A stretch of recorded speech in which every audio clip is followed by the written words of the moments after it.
We have to bring the people to modern art. The problem is that we don't have any museums or galleries. Because all the work of our best painters is abroad, no one is gathering them here. We have lots of talented painters, but we don't have an art scene, no art historians or critics. For the moment, the artist is alone, with nobody to promote or support him. Contemporary artists feel the general public, unfamiliar with abstract forms of art, does not understand them. 20-year-old Addis Ababa is one of Mesfin's most promising students. He says painting is a private conversation between the artist and his canvas. You do painting because you want to express something or liberate yourself from some feeling. Art is there to satisfy the artist first. If other people don't feel that satisfaction, then too bad. If I manage to say what I want to say through my painting, then I'm happy, and that's the whole point. People want to see pictures which imitate nature, which are easy to understand, but we cannot do our work by following what people like or understand. One day, Addis Ababa will become an artist of the same caliber as Behailu Bezabi. When he's not teaching to young children, Behailu spends most of his time in his studio, doing more and more imaginative and daring work. I used to paint very realistic and traditional paintings, but more and more I do this kind of work, and it's not something that I decided, it just came like that.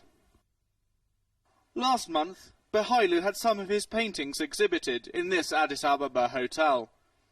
Opened in 1905, Taitu Hotel is one of the oldest lodgings in Africa, and was named after the then Ethiopian empress. The chairs in the lobby were a gift from Tito, the former Yugoslav leader, and famous people, such as Winston Churchill, have stayed here. Now the hotel is also an art gallery, where dozens of artists recently participated in a retrospective of Ethiopian modern art.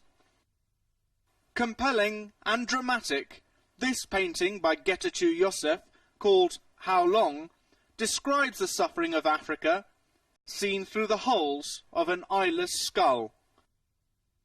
This artwork, a traditional Ethiopian-style drawing superimposed with a Picasso figure and a barcode, symbolizes the dilemma of Ethiopian artists, to do abstract or figurative art.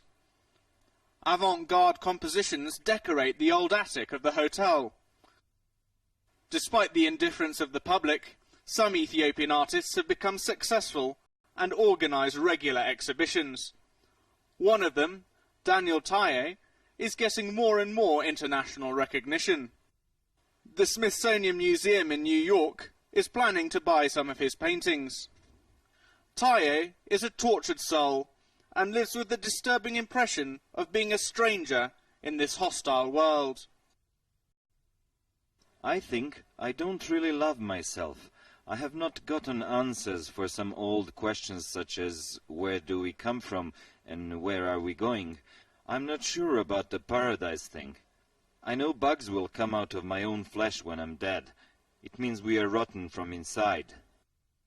Taye's work is sometimes puzzling and uncovers social pressures of an almost unbearable nature. This dog is walking freely, but his soul is up there, attached to this wall. We act like free people, but we are all prisoners.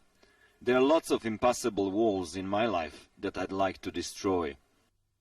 Some amateurs believe Taye's art reflects the situation in the country.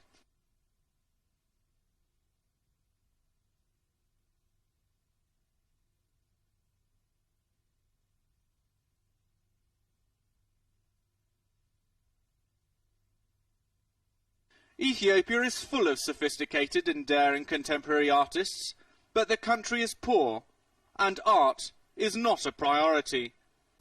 If something doesn't change soon, some exceptional talents will continue to lurk in the shadows of anonymity.